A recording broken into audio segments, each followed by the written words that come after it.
오늘 사도행전 25장 13절부터 27절까지의 말씀을 통하여서 바울과 베스도의 이 관심, 그 두 부류의 가장 이 관심이 어떤 것이 이 관심이 있는지에 대해서 우리가 더 한번 살펴보려고 합니다. 자, 오늘 본문에 보면 등장하는 몇 가지 분류의 사람들이 있습니다. 첫 번째는 유대인들입니다. 유대 사람들이 바울을 고소했습니다. 왜 고소했습니까? 표면적인 이유는 바울이 전하는 복음과 유대교의 신앙이 맞지 않았다라는 그런 외면적인 모습이 있지만 내면적으로 보면 시기와 질투 때문인 것을 우리가 알 수 있죠. 바울은 유대인의 입장에서 이방인들이 자신들과 똑같이 구원받는다라고 그들에게 전했습니다. 당시의 유대인들은 그것에 대해서 견딜 수가 없었죠. 어떻게 우리가 유대인들과 똑같이 취급을 받는 것에 대해서 자존심이 상해했습니다. 시기와 질투를 넘어서 이제는 증오의 마음으로 불타올라 어떻게 해서든지 바울을 죽여 없애기를 바랬던 사람들이죠. 바울이 전한 복음이 옳다면 자신들이 죽인 예수 그리스도, 사람들이 메시아라고 말하고 있는 예수님이 죽은 그 사건은 자신들의 잘못으로 돌아오기 때문입니다. 그 사실을 부정하려고 어떻게 해요? 바울 또한 죽여야 하는 거예요.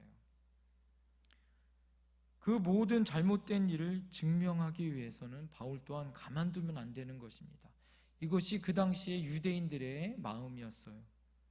오늘 또 한 사람, 이 베스도 로마 총독이 등장합니다. 유대인들이 사형을 집행하려고 하는 그 순간에 이 총독의 권한으로 어떻습니까? 로마 시민이었었던 이 바울을 지키지 않습니까? 로마 총독으로 로마에 충성해야 하기 때문에 정복지에서 그 모든 밀란이나 어떤 사건, 사고 가운데 특별히 이 살인사건이 벌어져야 될 그런 위급한 상황 가운데 있을 때는 중심을 잡아야 하는 것이죠. 그런데 오늘 이 베스도는요, 양쪽 눈치를 다 봐요. 바울은 분명히 죄가 없음에도 불구하고 유대인들의 민심을 바라봐서는요, 바울을 그냥 석방하면 또 문제가 일으킬 것을 아는 거죠. 베스도는 벨릭스보다 인품이나 능력이 났어요. 정치적으로도 그는 더 한 단계 높으려고 노력했지만 결국 뭐예요? 벨릭스나 똑같은 상황에 놓여졌을 때는 그도 어떻습니까?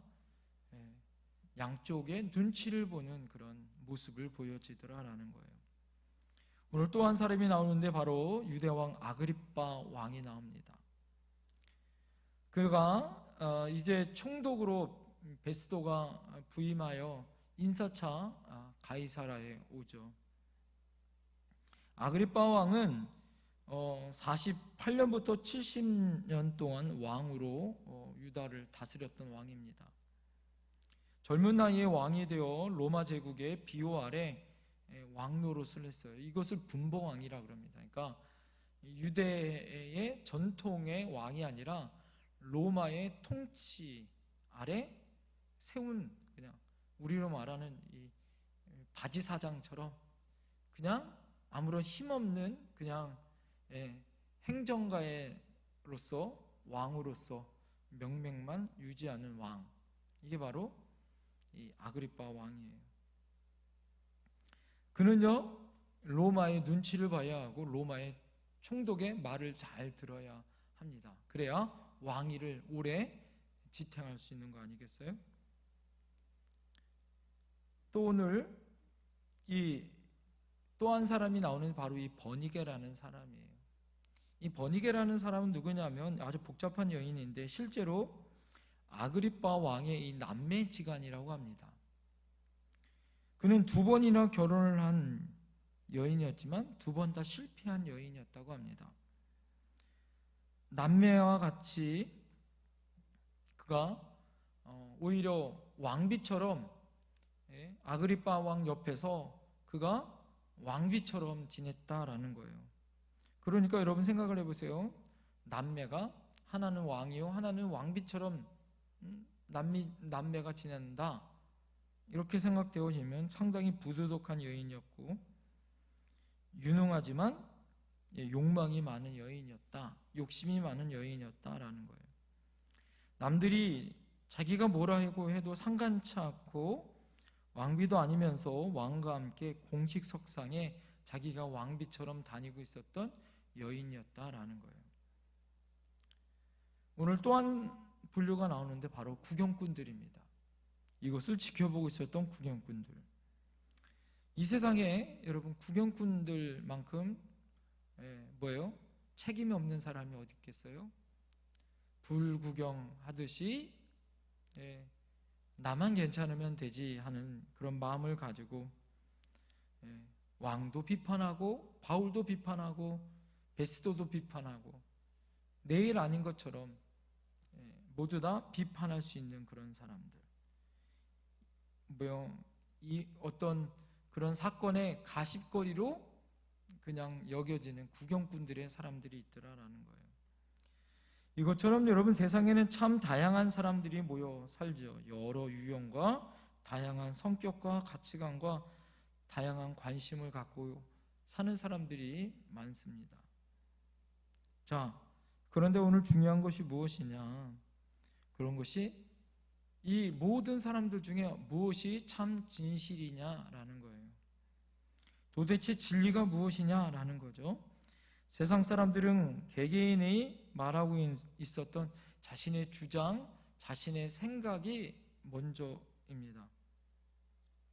베스도 총독의 입장이 있고 아그리빠는 유다의 왕의 입장이 있죠. 구경꾼들은 구경꾼들의 입장이 있고, 그렇지만 자기 목숨이 달려있고 복음을 전해야 하고 로마에 가서 로마 황제에게 복음을 전해야 된 사명을 갖고 있었던 바울에게는 절대 절명의 위기 아니겠어요? 우리가 잘 알듯이 예루살렘에 도착하여 그가 예루살렘에서 복음을 전하고 싶었지만 결례를 행하여 그가 성전에 있다가 붙잡혀서 사람들에게 매질을 당하고 재판을 받고 그러다가 어떻게 됐습니까? 그가 유대인들에게 돌에 맞아 죽을 위기 가운데 있을 때 천부장에서 그를 살려서 로마의 진영으로 끌려가 벨릭스가 그를 재판하고 다시 어떻습니까? 다시 유대인의 재판으로 가서 또 대제사장과 장로들 앞에 재판을 받고 거기서 바울의 답변을 통하여서 바리새파와 사두개파가 갈라지면서 싸움이 벌어지고 그러면서 다시 로마의 진영으로 다시 끌고 옵니다. 그리고 2년 세월 동안 구금을 당합니다. 그리고 나서 이 벨릭스가 베스도라는 총독으로 바뀝니다. 대제사장들과 장로들이 또 와서 재판을 열어요. 그래도 바울의 잘못을 말할 수 없어서 재판에서 다시 시간이 지납니다. 자, 이번에는 베스도를 아련하기 위해서 유대 왕이 직접 아그리빠 왕이 와서 바울에게 바울의 잘못이 무엇인지에 대해서 지금 묻고 있는 거예요. 상황적으로 봐서는 점점 어려워진 상황이에요. 유대인의 백성들, 장로들, 대제사장들을 이제는 왕까지 나서서 그를 죽이려고 하는 상황이에요. 그러니까 생각을 해보세요. 이 바울이라는 사람이 어떤 대단한 사람이기에 그를 가만두지 않으려고 왕까지 나서냔 말이에요. 자, 오늘 이 바울의 재판하는 모습을 우리가 다시 좀 돌아보면서 각자에게 무엇이 정말 중요한지, 우리에게 어떤 모습이 있어야 하는지를 지금 우리가 살펴보기를 원합니다. 베스더가 총독으로 부임한 이 첫 번째 만나는 사건이 바로 이 바울의 사건이에요. 그러니까 베스더가 총독으로 만나서 이 문제는 굉장히 중요한 사건입니다. 왜 그럴까요? 이 벨릭스도 해결하지 못한 사건이고, 이것이 이 사람들의, 유대인의 사람들의 환심을 사거나 자기가 총독으로 굳건한 자리를 잡는데 굉장히 중요한 사건이었다라는 거예요. 그럴 때 베스더가 부임하여 인사차 예루살렘으로 다녀온 지 수일 후에 아그리빠 왕과 그의 여동생이었었던 버니게가 그를 만나기 위해 문 안차 찾아옵니다. 자기로서는 유대인들의 요구를 딱 잘라 외면할 수 없는 이 정치가로서 입장이 있고요. 또 바울의 죄를 생각하면 로마의 시민권을 갖고 있었던 바울은 죄가 없어요. 이 두 가지에 양립되어지는 어려운 상황 가운데에 답답한 마음을 가지고 아마 있었을 것입니다. 그렇다고 그를 풀어준 대로 또 문제가 벌어질 거라는 것을 너무나도 잘 알죠. 풀어주면 그들이 죽이려고 하는 상황들을 알고 있었고, 그렇다고 로마의 시민을 풀어줘서 로마의 시민을 죽인 사건이 소문이 나면 또 여러분 정치적으로 문제가 벌어질 것이고, 또 그가 또 석방되어 나가서 예수 복음을 전하면 유대인들이 또 아주 또 심각한 문제가 벌어질 것을 알고 있기 때문에 이러지도 못하고 저러지도 못하는 답답한 상황 가운데 아마 그가 놓여졌을 것입니다. 베스도가 판단하는 바울의 문제는 어떤 문제였냐? 바로 유대인들이, 제사장들이 고소했었던 그런 내용들 우리가 잘 알잖아요. 그들이 말하고 있었던, 그는 유대인의 그 반란을 일으킨 사람이다, 이단의 괴수다, 이런, 그리고 성전을 더럽히거나 성전을 해서 그런 불경죄를 졌었던 사람이라는 그런 문제들이 그에게 있었죠.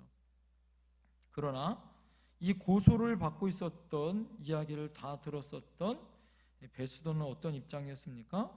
18절에 보면 원고들이 서서 내가 짐작했던 것 같은 악행의 혐의는 하나도 제시하지 아니하고, 그러니까 그들이, 대제사장과 장로들이 바울의 죄를 이야기하고 있지만 아무 죄도 찾지 못했다라는 것을 지금 아그리빠 왕에게 설명하는 거예요. 자, 여기서는요 하나는 세상법적으로, 도덕법적으로 그는 무죄하다라는 것을 베스도는 너무너무 잘 알고 있었어요. 그래서 25절 상반절에 내가 살피건대 죽일 죄를 범한 일이 없더이다. 이는 바울이 죽을 죄가 없다라는 것을 베스도도 알아요. 그러면 석방해 줘야 되는 거 아니겠어요? 그러나 유대인들의 이 모습을 생각해 보면 석방해 줄 수 없는 거예요. 또 바울의 입장에서도 그가 상소를 했잖아요. 자기는 로마 가이사에게 가서 나는 죄가 없음을 밝히겠다라고 상소를 냈기 때문에 핑계를 대는 거죠. 여러분, 우리가 이 땅에 사는 사람들은요 두 가지가 늘 양립합니다. 우리가 이 땅에 살아요. 이 땅에서는 누구의 법을 따라야 돼요? 네? 대통령, 또 우리가 헌법, 또 우리가 법을 따라야 하는 게 우리의 도리예요. 그렇잖아요? 그러나 또 하나가 있죠. 우리 안에 하나님의 진리, 하나님의 법을 따라야 하는 우리가 있습니다. 자, 이것이 양립될 때가 있어요. 우리가 코로나 때 그런 문제들도 굉장히 심각했던 문제들이 있었잖아요.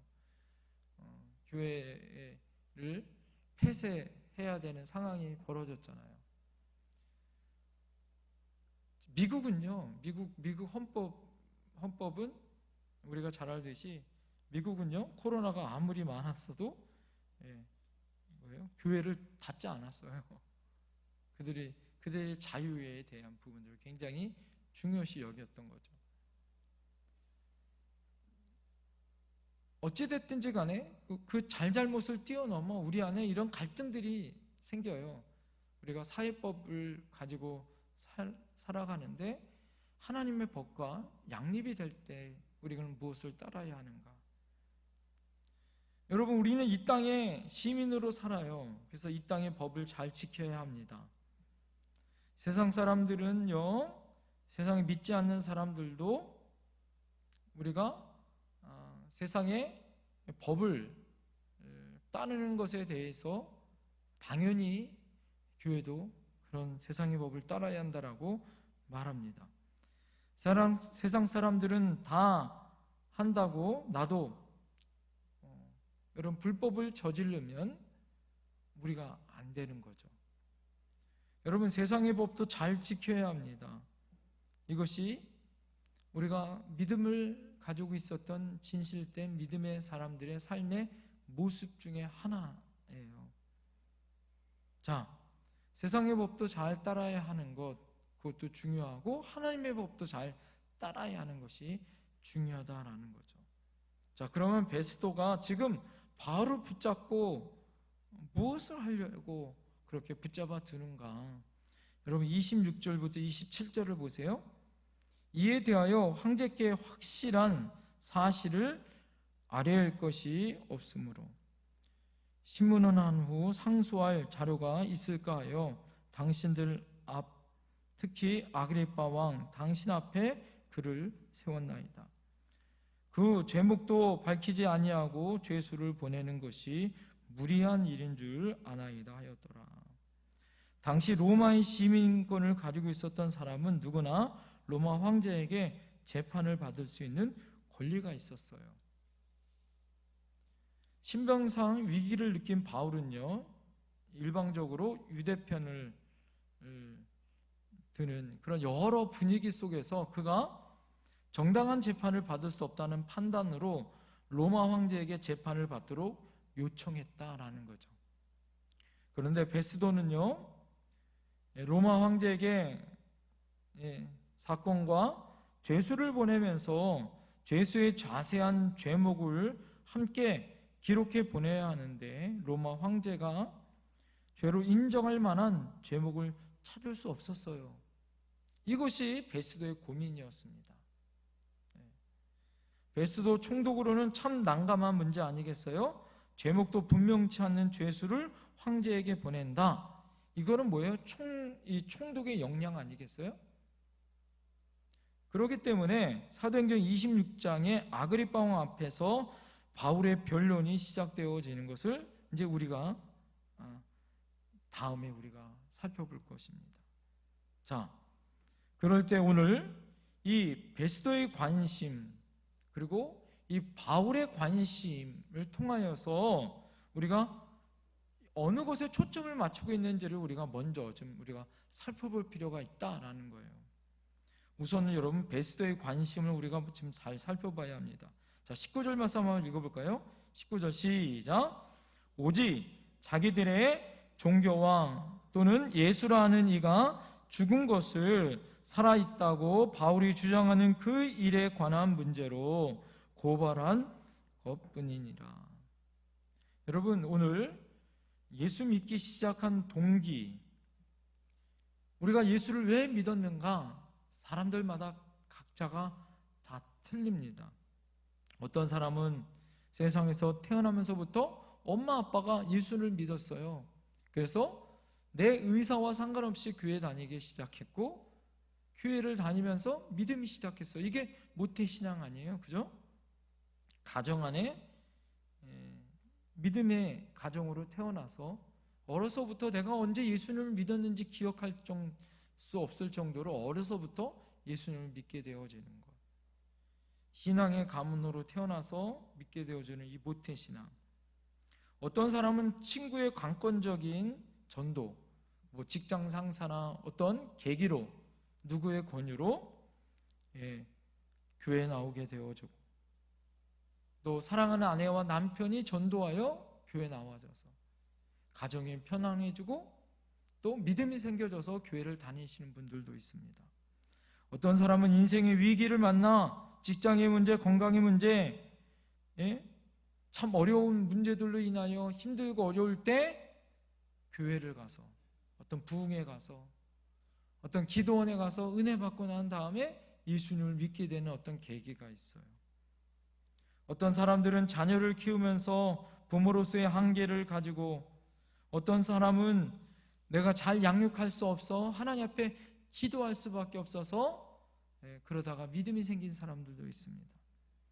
어떤 사람은 예수 믿으면 하나님이 은혜 주신다, 복 주신다, 그래서 예수 믿는 사람들도 있어요. 가지가지 다양한 모양과 동기로 예수님을 믿게 되죠. 문제는 뭐예요? 예수님을 잘 믿는다는 것이 무엇이냐라는 것을 우리가 명확하게 알아야 된다라는 거예요. 이런 분들에게 또 하나의 질문이 있습니다. 남들에게 예수 믿으라고 전도할 때 다음 몇 가지 겉면 중에 어떤 겉면이 제일 설득력이 있느냐라는 거예요. 다시 말씀드리면 어떻게 하는 것이 사람들이 가장 솔깃하게 예수 믿으려 하겠는가라는 거예요. 첫 번째는 뭘까요? 예수 믿으면 풍랑 중에서도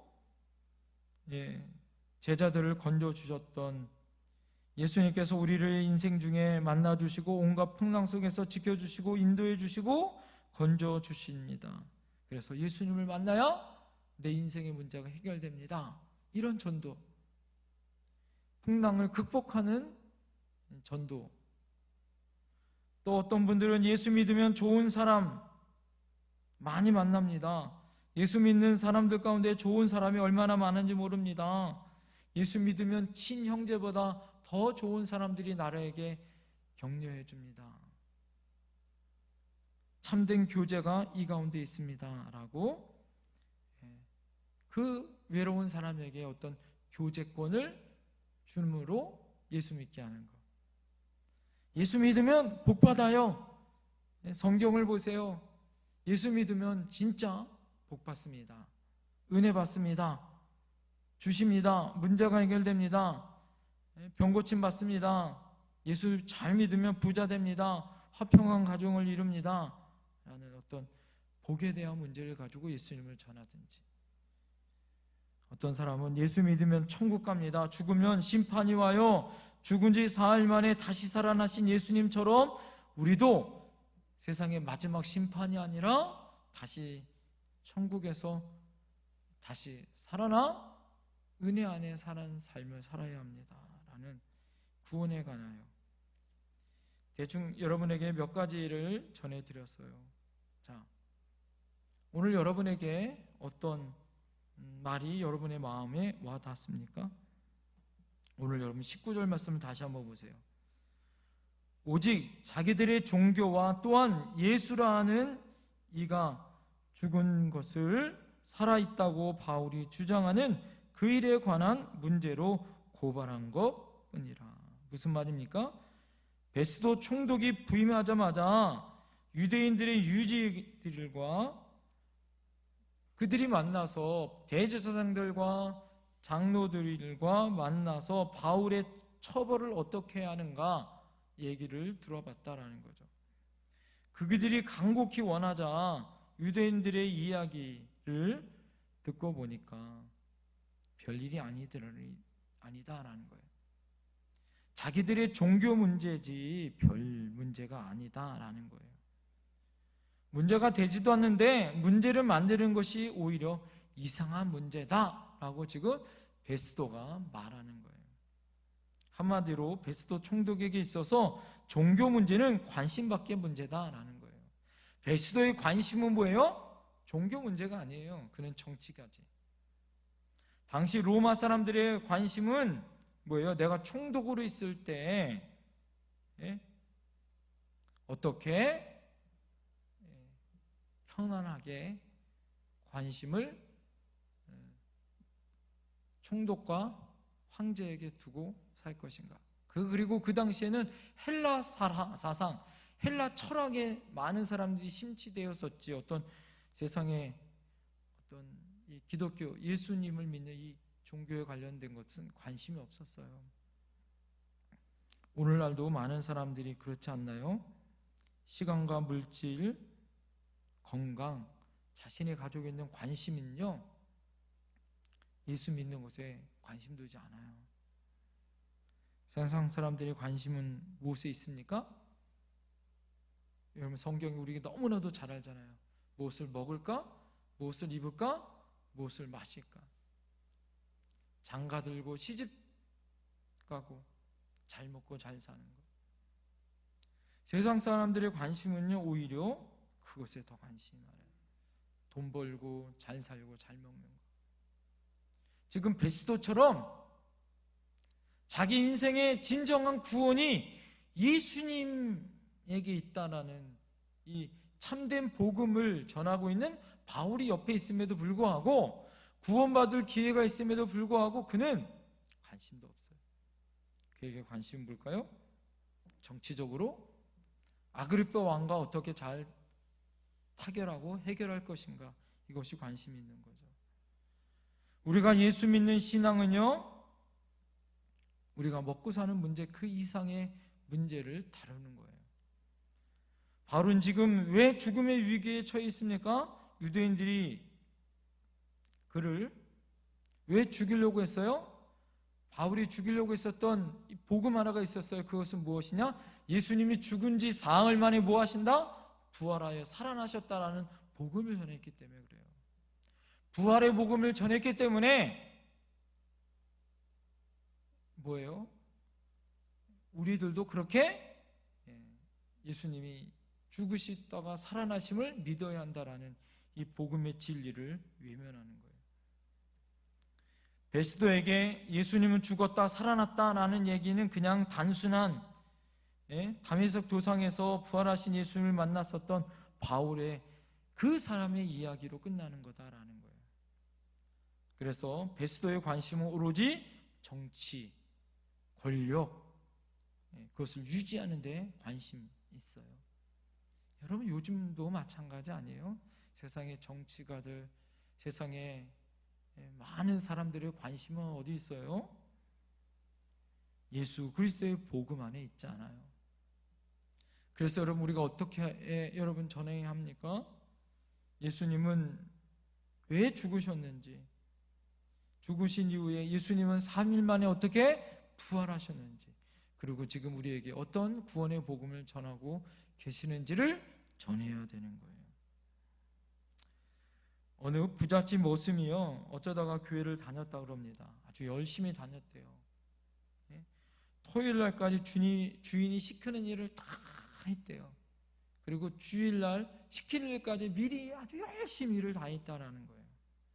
그리고 주일날은 딱 주인 아무리 뭐라고 일을 시켜도 교회를 가서 예배를 드렸다라는 거예요. 주인이 보니까 너무 괘씸한 거예요. 그런데 이 종은요, 주일만 가는 거, 주일만 지키는 거 말고는 너무나도 성실하게 일을 잘해요. 흠이 하나도 없는 너무나도 성실한 그런 충성된 종입니다. 그런데 주일날 딱 교회를 가는 게 너무 보기 싫었어요. 그래서 하루는 일도 안 하고 교회를 왜 갔냐라고 혼을 냅니다. 그리고 다가오라 그래요. 그리고 못마땅하여서 뭐라고 얘기하냐면, 야, 남의 집 모순 사는 주제에 교회를 왜 너가 다니냐고 핀잔을 줍니다. 교회 다닌다고 돈이 생기냐, 먹을 것이 생기냐, 출세길이 열리냐, 참 어리석구나 이 녀석아. 여기 지팡이 하나가 있다. 그래서 지팡이 하나를 그 모습한테 하나 줬다라는 거예요. 이거 내가 봐서는 너가 제일 어리석은 놈 같아. 너 이 지팡이를 갖고 살다가 너보다 더 정말 어리석은 사람을 만나면 그 지팡이를 줘. 내가 보기에는 너가 이 세상에 제일 어리석으니까 너보다 더 어리석은 사람 만나면 그 지팡이 주어라. 그렇게 얘기했습니다. 그리고 얼마 후에 주인이 쓰러진 거예요. 그리고 쓰러져서 어떻게 합니까?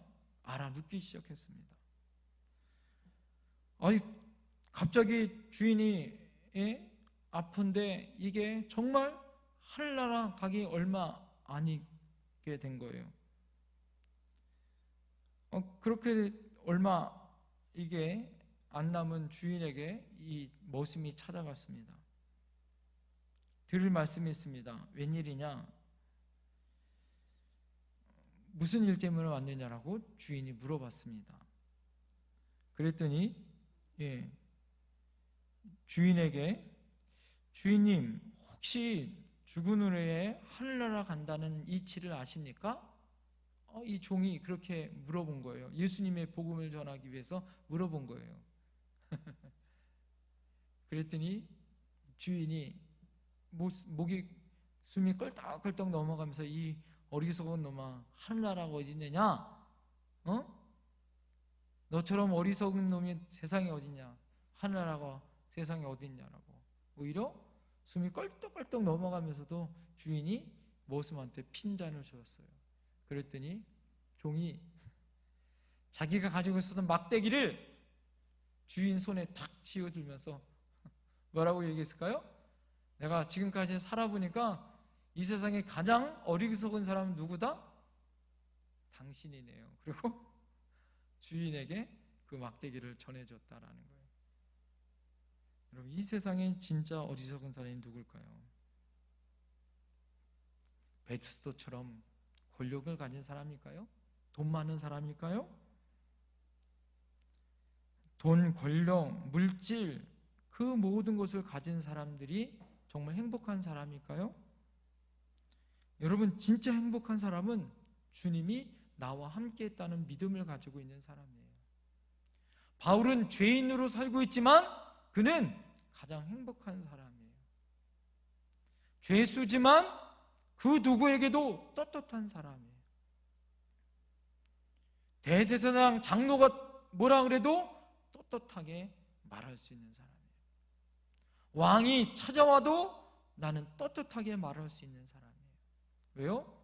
당신의 보다 더 높은 하나님을 내가 믿고 있기 때문에 무엇이 두렵냐라는 거예요. 오늘 바울의 진정한 관심은 19절 말씀 다시 한번 보세요. 오직 자기들의 종교와 또는 예수라는 이가 죽은 것을 살아있다고 바울이 주장하는 그 일에 관한 문제로 고발하는 것이라. 바울이 주장하는 건 뭐예요? 예수님이 살아있다라는 주장이에요. 이것이 참된 진리다라는 거예요. 오로지 바울은요, 죽어도 예수, 살아도 예수밖에 없었다라는 거예요. 여러분, 권력을 잡는 일, 돈 버는 일, 그거 여러분 소중한 일일 수 있습니다. 그러나 더 소중한 일은 뭘까요? 바로 예수님을 증거하는 일이에요. 오늘 여러분 잘 보세요. 바울이 가이사랴에 죄수로 있지만 그를 만나기 위하여 사람들이 찾아오고 복음을 전해요. 대제사장과 장로들에게도 복음을 전합니다. 그가 예루살렘에서 만나기 어려운 아그리빠 왕이 찾아와서 그에게 복음을 들어요. 여러분, 이것이 얼마나 큰 하나님의 능력입니까? 베스도가 또 바울의 차이는 뭐예요? 베스도는 가볍게 그 일들을 넘겨요. 예수님의 진리와 복음을 정치적인 도구로 사용하는 사람이에요. 그러나 뭐예요? 바울은 예수님이 자신의 생명이다라는 거예요. 예수 없이는 아무것도 아니다라는 거예요. 생각해보면 여러분, 성도님들은요, 세상의 모든 역사 가운데 우리가 뭐예요? 역사의 흐름을 바꿀 수 있는 가장 위대한 사명을 가지고 있는 사람이에요. 왜요? 우리에게 생명 되신 주님이 있기 때문에 그래요. 예수님은 죽음을 이기셨습니다. 할렐루야! 부활하셨어요. 할렐루야! 그리고 지금도 살아계세요. 그분이 내 안에 계시는 거예요. 그래서 생명의 종교요, 부활의 종교요, 진리의 종교인 우리가 주님을 믿고 있어요. 여러분, 우리 안에 무엇이 두렵겠습니까? 그래서 어떻게 해요? 우리가 담대히 복음을 전하는 거예요. 바울이 대제사장이든 장로든 아그리파 왕이든 베스도 총독이든 벨릭스든 상관없어요. 왜요? 그에게는 모두 다 뭐예요? 예수님을 전해야 될 전도 대상자예요. 불쌍한 영혼이에요. 사랑하는 성도님들, 우리 안에 여러분보다 더 똑똑한 사람 많아요. 부자 많아요. 그런 사람들 앞에 꿀리지 마세요. 저희가 주의 종이기 때문에 여러 사람 많이 만납니다. 공부도 많이 한 학박사들, 교수님들, 의사 원장님들도 만나고, 한의학자도 만나고, 스님들 만나서 복음 전한 적도 있고, 무당집에 가서 복음 전한 적도 있고요. 그러나 여러분 어떻습니까? 우리에게 자랑이라는 것은 아무것도 없어요. 여러분, 예수밖에 없어요. 로마서 1장 16절에 바울이 뭐라고 얘기합니까? 내가 복음을 부끄러워하지 아니하노니 이 복음은 모든 믿는 자에게 구원을 주시는 하나님의 능력이 됨이라. 할렐루야. 베스도는요, 주님의 복음을 도구로 삼으려고 그래요. 그러나 바울은 그것을 능력으로, 생명으로 삼습니다. 사랑하는 성도님들, 우리에게는요 바로 이거예요. 우리에게는요, 여러분 뭡니까? 시퍼렇게 갈고 닦은 칼이 하나가 있어요. 이 칼을 주머니에 놓으면 언젠가 주머니가 뚫고 나오고요, 안주머니에 놓으면 언젠가 이 안주머니에서 주머니가 뚫어져 칼이 나오는 거예요. 이게 뭐예요? 예수 복음이에요. 우리가 살아가면 살아갈수록 우리 이웃들에게, 우리 사랑하는 아이들에게 복음을 전하는 거예요. 제가요 아침마다 우리 아이 이제 그러니까 원룸 초등학교 다니니까 아침에 등교 하교를 시키는데, 우리 아이들, 이 동네 아이들 6명을 이렇게 제가 등교시키거든요. 근데 우리 저기 우즈벡 아이들은요, 교회를 안 나오는데 제가요 교회 나오라 소리를 한 번도 안 하고 1년 동안 차를 태웠어요. 목사인데 아이들이 교회를 안 나오는데 너 교회 나와라 소리를 한 번도 안 하고 1년 동안 차만 태워줬어요. 근데 지금 애들이 교회 나올까요, 안 나올까요? 나오지 말라 그래도 잘 나와요. 할머니도 잘 나오고. 왜 그럴까요? 우리가요 예수 믿으세요 이렇게 얘기 안 해도요 얼굴 보고도 알아요, 이 사람이 예수 믿는지 안 믿는지. 우리 성도님들이 이렇게 어디 가서 물건 사잖아요. 그러면 그래요, 아이고 나중에 감사합니다 이렇게 인사하고 그러면은 아이고 뭐 어떻게 하다가 교회 다니는 거 알잖아요. 그럼 어쩐지 이렇게 얘기하시는 분들 있잖아요. 여러분들 안에, 주님의 은혜 안에, 우리 안에 하나님의 복음이 흘러나와야 돼요. 우리 교회가 47년 되어졌어요, 이 지역에서. 여러분, 우리가 코로나19로 인하여 참 힘들고 어려운 세대를 우리가 살아요. 그래도 너무 감사한 것은 지난 저희 교회는 그럼에도 불구하고 전도가 잘 됐어요. 할렐루야. 할렐루야. 이번 주일도 한 분이 등록하신다 그래요. 너무 감사한데 여러분 안에 그리스도의 복음이 전파되어져야 돼요. 어떻게 해요? 바울이 죄수가 있든 그가 어디 있든 그리스도의 복음이 그리스도의 복음으로 사는 거예요.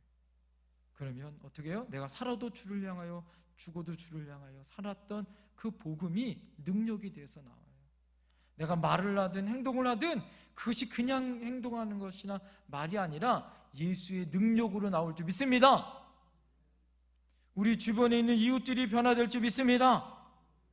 지금 생각해 보세요. 벨릭스가, 그 로마의 총독인 벨릭스가, 아그리빠 왕이 훨씬 더 그 당시에는 위대하고 더 대단한 사람들 아니에요? 바울은 죄수예요. 그러나 지금 수천 년이 지난 지금 세상 사람들이 아그리빠 알아요? 베스도 벨릭스 알아요? 몰라요. 그러나 누구는 압니까? 바울은 알아요. 왜요? 예수 복음이 있기 때문에 그렇습니다. 사랑하는 성도님들, 우리에게는요 오늘 무엇이 진짜인지를 알아야 돼요. 베스도처럼 정치가로서 야망과, 아그리빠 왕처럼 대제사장과 장로들처럼 어떤 정치적인 의도로 인기를 얻기 위해서 아니에요.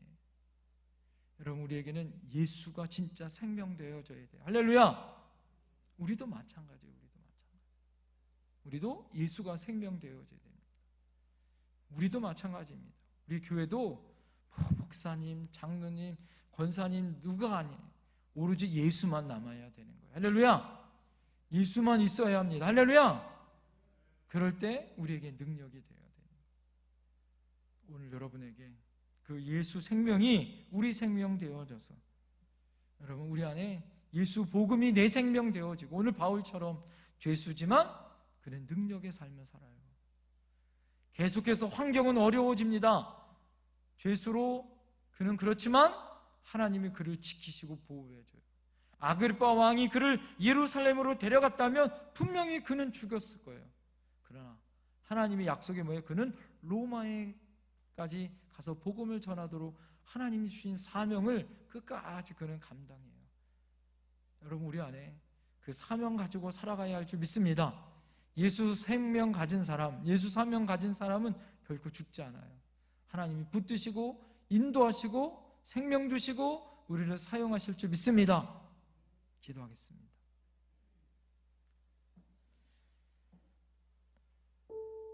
이 시간에 우리 하나님 앞에 우리 통성으로 기도할 때 그렇게 기도했으면 좋겠어요. 하나님, 세상의 사람들은 총독인 베스도, 그 당시의 왕 아그리빠 왕, 또 왕비처럼 생각했었던 버니게를 생각합니다. 그 사람들을 두려워합니다. 무서워합니다. 권력이 있고 힘이 있고 돈이 있고.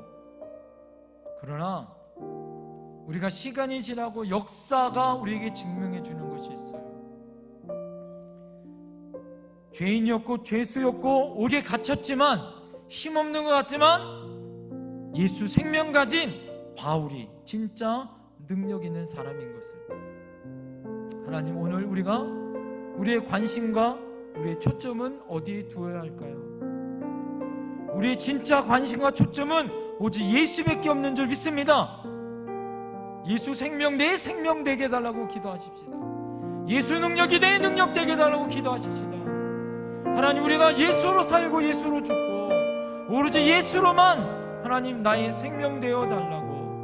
하나님, 우리 교회의 예수 생명이, 하나님 나의 삶 가운데 예수 생명이, 이 나라와 열방이 오직 예수만 있는 그런 나라와 그런 믿음의 생명들 되게 해달라고, 그런 교회가 되게 해달라고. 이 시간 우리 주여 한번 외치며 하나님 우리 결단하며 기도합니다.